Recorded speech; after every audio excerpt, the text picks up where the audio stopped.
반갑습니다. 주 안에서 사랑합니다. 오늘 은혜 받으신 하나님 말씀은 사도행전 12장 1절에서 12절 말씀까지입니다. 사도행전 12장 1절에서 12절 말씀까지. 제가 봉독하면 되나요? 같이 교독으로 하면. 1절 말씀 제가 먼저 읽겠습니다. 그때 헤로드 왕이 손을 들어 교회 중에 몇 사람을 해하려 하여 유대인들이 이 일을 기뻐하는 것을 보고 베드로도 잡으려 할세 때는 무교절이라.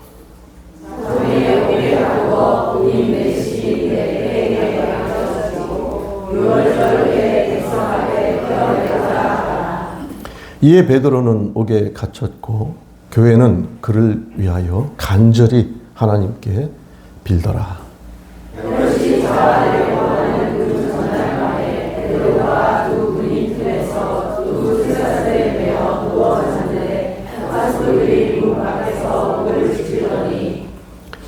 호련히 주의 사자가 곁에 서매 옥중에 광채가 조요하며 또 베드로의 옆구리를 쳐 깨워 가로되 급히 일어나라 하니 쇠사슬이 그 손에서 벗어지더라.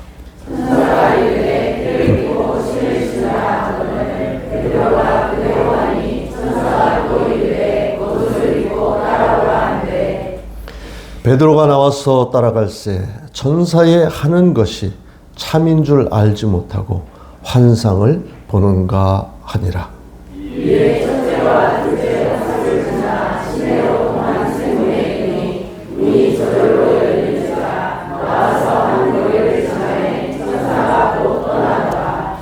이에 베드로가 정신이 나서 가로되 내가 이제야 참으로 주께서 그의 천사를 보내어 나를 헤롯의 손과 유대 백성의 모든 기대에서 벗어나게 하신 줄 알겠노라 하여 깨닫고 나가라 하는 요한의 어머니 마리아의 집에 가니 여러 사람이 모여 기뻐하더라. 아멘. 사랑하는 아버지, 오늘 귀한 그리고 은혜롭고 복된 주일을 저에게 허락하셔서 이 시간 주의 전에 나와 마음껏 주님을 찬양하고 마음을 열고 주의 말씀을 듣게 하시니 감사합니다. 성령께서 친히 역사하시고 사모하는 자들에게 하늘의 한량 없는 은혜를 내려 주시옵소서. 주님 홀로 영광 받아 주시옵소서. 예수님의 이름으로 기도합니다. 아멘. 제가 이번 한국 방문하기 전 9월 달에 세례식을 했습니다. 현지에서 11명의 성도들에게 세례 교육을 하고 세례식을 베풀고 왔습니다. 그런데 그 11명의 그 세례 받으신 분들 신앙의 각오가 대단했습니다. 제가 3번을 연속해서 반복적으로 물었습니다. 정말 예수님을 확실하게 믿습니까? 거기에 대해서 주저없이 확실하게 믿는다고 아멘으로 화답하고 그리고 세상으로 다시 돌아갈 겁니까? 다시는 돌아가지 않는다. 예수님만 따르며 살겠다고 그렇게 고백을 했습니다. 정말 자신들의 신앙을 포기하지 않고 주님과 동행하는 삶을 살겠노라. 그 결단을 저와 또 우리 성도들 그리고 하나님 앞에 보이는 그런 시간을 가졌습니다. 저는 올해를 포함해서 지난 23년간 선교지에서 해마다 적게는 11명, 많게는 25명까지 성도들에게 세례를 베풀었습니다. 그동안 선교지에서 저에게 세례를 받은 사람들은 적어도 한 300여 명은 될 겁니다. 그런데요, 그 많은 사람들 중에 지금까지 신앙을 지키며 꾸준하게 교회를 나오고 신앙생활 하는 사람들은 약 40% 정도입니다. 정확하게는 제가 말씀을 못 드리지만 대략 잡아서 이렇게 보니까 한 40% 정도는 신앙생활을 꾸준히 하고 있습니다. 그런데 문제는 나머지입니다. 나머지 70% 대부분의 사람들은 신앙을 잃고 자신들의 삶을 살아가고 있습니다. 왜 이런 일들이 크리스천의 삶에 발생할까요? 여러분들도 아마 주변에 그런 분들을 보셨을 겁니다. 신앙생활 잘하다가 갑자기 신앙생활을 멈추는, 또 가족 중에, 친구 중에, 그죠? 그리고 혹시 여러분들 중에도 마음에 여러 가지 고민을 하고 계신 분이 있을 수도 있을 겁니다. 오늘 이 자리에 계시지만 내가 신앙생활을 계속해야 되나? 왜 신앙생활을 하다 이렇게 중간에 포기를 할까요? 신앙생활을 하다 보면 언제나 행복하고 마음에 흡족한 일들만 일어나는 것이 아니기 때문에 그렇습니다. 생각지도 못한 사고와 문제를 만나기도 합니다. 그럴 때 우리는 종종 하나님께 이렇게 항의를 합니다. 하나님, 왜 이 사고로부터 저를 막아주시지 않았습니까?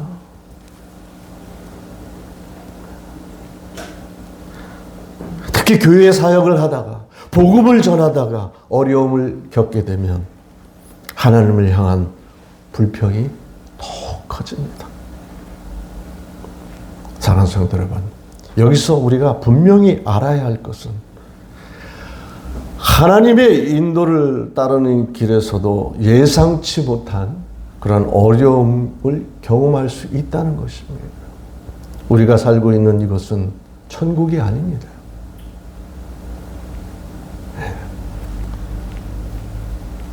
온갖 어려움과 비리와 악한 것이 가득한 세상에서 지금 살고 있습니다.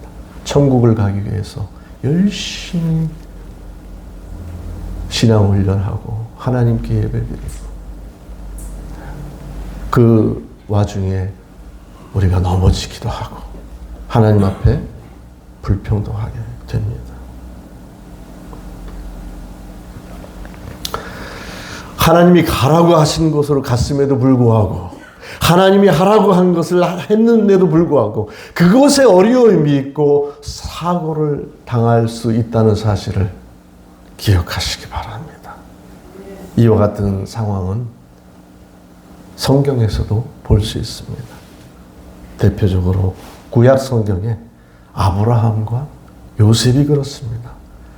신약 성경에는 사도 바울과 또 대부분의 사도들의 삶들을 보면 그러한 것을 볼 수 있어요. 하나님이 가라고 한 곳에 갔고 하나님이 하라고 한 것을 했는데도 불구하고 어려움을 당하고 사고를 만나기도 합니다. 오늘 본문에서도 흥미로운 상황을 볼 수 있습니다. 베드로 사도께서 성령님의 인도하심에 순종하여 복음을 전했습니다. 그런데 그 복음을 전하는 와중에 붙잡혀서 감옥에 갇히는 그 모습이 오늘 본문입니다. 예루살렘 교회, 초대교회죠. 예루살렘 교회 교인들은 이 위기 상황 속에서 모두 모여서 베드로가 감옥에서 죽지 않고 살아서 나오기를 위해 간절히 기도를 했습니다.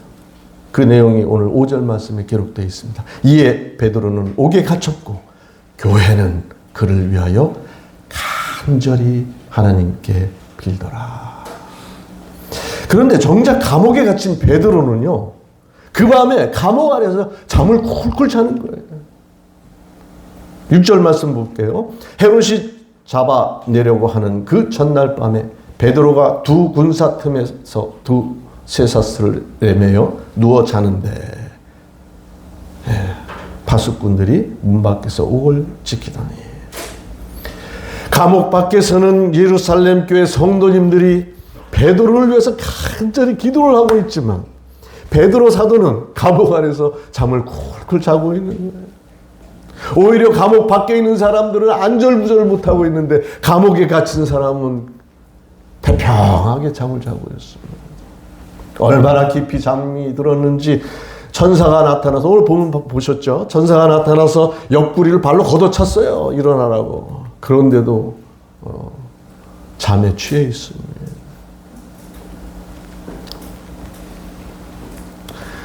이런 상황 속에서 우리는 베드로의 믿음을 볼 수가 있습니다. 베드로는 모든 염려와 자신의 상황을 주님께 완전히 맡겼기 때문에 죄 없이 감옥에 갇혔음에도 불구하고 편하게 잠을 잘 수 있었던 것입니다. 잠시만요. 사실 베드로의 이 과거를 보면요, 진짜 믿음을 가지고 물 위를 걸은 적이 있었어요. 우리 주일학교 때부터 이 설교 말씀 많이 들었죠. 성경 공부 때도 들었고요. 물 위를 걸었는데 이 베드로가 어떻게 했습니까? 물속으로 빠져들어갑니다. 왜요? 파도를 보고 물을 보고 걱정과 염려를 했어요. 물속으로 빠져들어갑니다. 또한 예수님이 잡히시던 그날, 그 밤에 자신도 잡혀 죽을까봐 두려워서 예수님을 3번이나 부인했던 경험도 있었던 것이 베드로의 과거입니다. 이러한 경험들을 통해서 베드로는 깨달은 게 한 가지가 있어요. 무엇인가? 두려움과 염려에 사로잡힌 사람은 하나님의 일을 할 수 없다는 것이에요. 그래서 그는 베드로전서 5장 7절 8절에 이렇게 고백을 합니다. 너희 염려를 다 주께 맡겨라. 이는 그가 너희를 돌보십니다. 근신하라. 깨어라. 너희 대적 마귀가 우는 사자와 같이 두루 다니며 삼킬 자를 찾나니. 염려하고 있으면 마귀에게 잡혀 먹힌다는 겁니다. 이 굶주린 사자처럼 이 마귀는 이 성도들을 잡아먹으려고 두루 다니고 있다는 거예요. 영적 전쟁이죠. 우리 눈에 보이지 않는 염려와 근심을 하면. 그래서 자신의 과거의 그러한 경험을 통해서 베드로는 너희 염려를 다 주께 맡겨라 이렇게 고백을 하는 거예요. 그렇습니다. 베드로 사도는 염려하고 두려워하는 것은 마귀에게 사로잡히는 것이다 라는 깨달음을 얻은 것입니다. 그래서 그는 죽음의 위기 속에서도 두려움과 염려를 주님께 다 맡긴 거예요. 그러니 감옥에서도 저렇게 태평하게 콜콜 잠을 잘 수가 있었던 것입니다. 이 믿음 덕분에 그는 주의 일을 하다가 어려움들을 만나면 다 주님 앞에 맡기는 겁니다. 내게 맡긴 사명만 열심히 하고 나머지 일은 주님이 하시기를. 그 믿음으로 사역을 감당했던 것입니다. 하나님께서 베드로에게 행하신 놀라운 일들이 참으로 귀한 일입니다. 그런데 오늘 본문에 나오는 감옥 밖에서 베드로를 위해서 기도하던 예루살렘 성도들의 모습도 우리에게 중요한 메시지를 주고 있습니다. 감옥 밖에서 초대교회 성도들은 베드로가 죽지 않고 감옥에서 살아 나오기를 위해서 기도를 했습니다. 그런데 여기에서요, 우리는 또 다른 흥미로운 상황을 볼 수가 있습니다. 초대교회인 예루살렘 교회 성도들이 베드로를 위해서 간절히 기도를 했음에도 불구하고 그들이 베드로가 감옥에서 살아나올 것이라고 완전히 믿지는 못했던 것 같아요. 오늘 본문을 보니까. 왜냐하면 천사가 베드로를 감옥에서 꺼내 주었습니다. 그때 베드로는 곧장 그 예루살렘 교회 성도들이 기도하는 곳으로 찾아갔습니다. 베드로가 그 장소에 도착해서 문을 두드렸습니다. 한 여자아이가 나와 베드로를 보고 너무 기쁜 나머지 문을 열어줘야 되는데 너무 기뻐서 문을 열어주지 않고 그 기도하고 있는 그 성도들 기도 장소로 달려간 거예요. 그리고 베드로가 살았다고 이 기쁜 소식을 전했습니다. 그게 14절 말씀이죠. 베드로의 음성인 줄 알고 기뻐하여 문을 미처 열지 못하고 달려 들어가 말하되 베드로가 대문 밖에 섰더라 하니. 그런데 베드로를 위해 기도하던 사람들이 이 여자아이의 말을 듣고 뭐라고 반응을 했습니까? 15절 말씀 한번 볼까요? 15절 말씀에 뭐라고 반응했어요? 이 기도하던 사람들, 베드로가 감옥에서 살아나오기를 위해서 간절히 기도했어요. 그리고 이 여자아이는 베드로가 지금 여기 문 밖에 있습니다 라고 기쁜 소식을 전했어요. 그런데 이 기도하던 사람들이 뭐라고 반응을 했습니까? 15절을 보겠습니다. 저희가 말하되 네가 미쳤다. 미쳤다는 거예요. 이것이 바로 베드로를 위해서 기도했던 사람들의 반응이었습니다. 그들은 베드로를 위해서 간절히 기도했지만 그가 실제로 살아서 감옥에서 나올 것이라고 진정으로 믿지 못했던 것입니다. 오늘 이 시간 하나님께서 이 초대교회 예루살렘 교회 성도들의 이러한 반응을 통해서 우리에게 주시고자 하는 메시지가 있습니다. 지금도 많은 성도들이 이와 같은 믿음을 가지고 있다는 사실입니다. 많은 사람들이 열심히 간절히 기도를 하지만 기도의 응답을 받지 못하는 경우가 너무나 많습니다. 그렇다면 그들은 왜 기도를 하면서 하나님으로부터 기도의 응답을 받지 못하는 것일까요?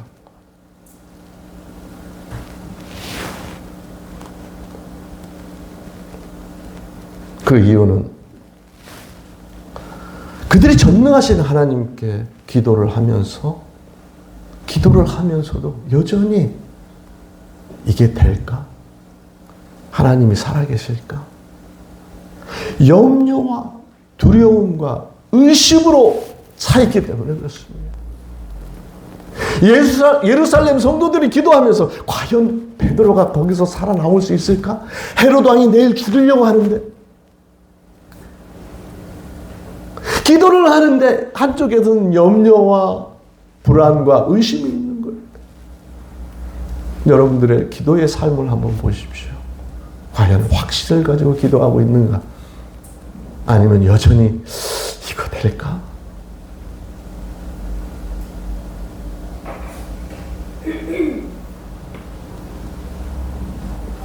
기도는 했지만 온전한 믿음으로 기도하지 않았기 때문에 그렇습니다. 어떠한 상황에서도 하나님의 주권을 완전히 신뢰하시기 바랍니다. 사실이요, 믿음이 좋다는 것은 단순히 착하다, 성실하다, 열심히 기도하고 또 11조도 내고 교회 예배 빠지지 않고 전도도 하고 큐티도 열심히 하고 그런 것만 얘기하는 게 아니에요. 믿음이 좋다 했을 때. 믿음이 좋다는 것은요, 오늘 말씀에 나오는 베드로처럼 죽음을 앞두고도 평안하게 잠을 잘 수 있을 만큼 하나님을 신뢰해야 하는 것입니다. 믿는다는 동사는요, 헬라어로 피스테오라고 합니다. 이 믿는다, 피스테오라는 단어는 두 가지 의미가 있습니다. 첫째는 신실하다, 둘째는 입증하다라는 뜻이에요. 신실하다, 입증하다, 이 두 가지가 같이 있어요. 이 믿는다, 피스테오라는 헬라어의 그 원어를 보면. 그러므로 내가 예수님을 믿는다. 여러분들 다 그렇게 고백하잖아요. 내가 예수님을 믿는다. 그러면 이 두 가지가 같이 동시에 움직여야 되는 겁니다. 신실함과 입증하다. 내가 예수님을 영접하고 나의 삶을 통해 그 믿음을 입증해야 된다는 뜻이에요. 단순히 입으로만 신실하게 고백하는 게 아니라 삶으로 내가 크리스찬이라는 것을 입증해야 된다는 게, 그게 피스테오의 뜻입니다. 믿는다. 그러나 가짜로 또는 단순히 예수님을 믿는다고 고백하면서 삶으로는 예수님을 믿는 것을 입증하지 못하면 진정한 크리스찬이 아닙니다. 그런 크리스찬들이 너무나 많습니다. 입으로는 고백하는데 삶으로는 입증이 안 돼요. 그건 진정한 피스테오, 믿는다가 아닙니다.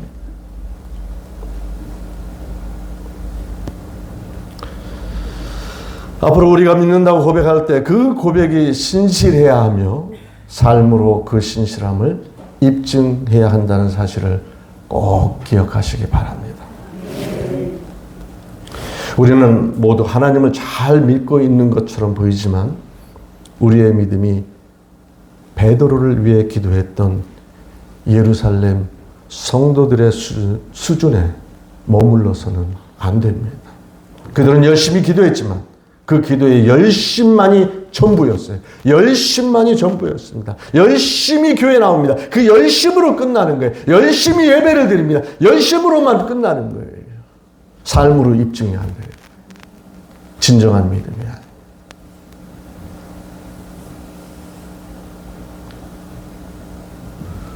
초대교회 성도들은 밤새도록 기도했습니다. 그런데 그들에겐 평안이 없었습니다. 확신도 없었습니다. 응답도 없었습니다. 그들의 마음은 계속해서 혼란스럽고 염려로 가득 차 있었습니다. 반면 베드로가 가지고 있던 믿음은 신실하고 삶으로 입증된 믿음입니다. 아니, 감옥에 갇혔는데 태평하게 자고 있잖아요. 내일 헤롯 왕에게 끌려가서 죽을 수도 있는데 죽음 앞에서 태평하게 자고 삶으로 믿음을 입증하는 것.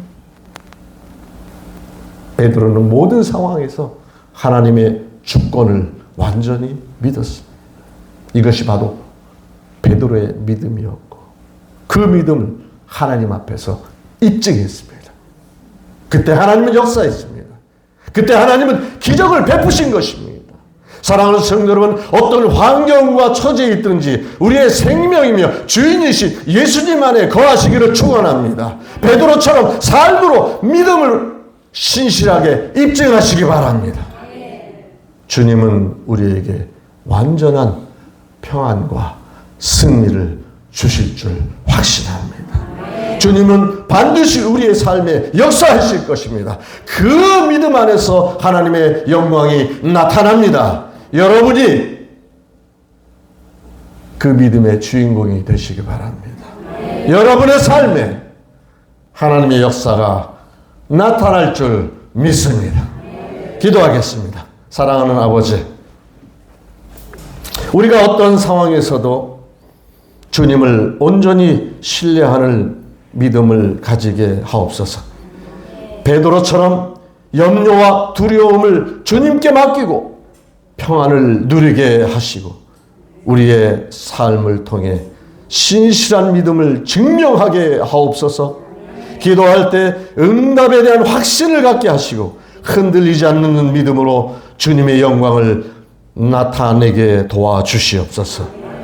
우리의 삶에 주님의 평안과 승리를 허락하시며 항상 주님과 동행하게 하옵소서. 예수님의 이름으로 기도드립니다. 아멘.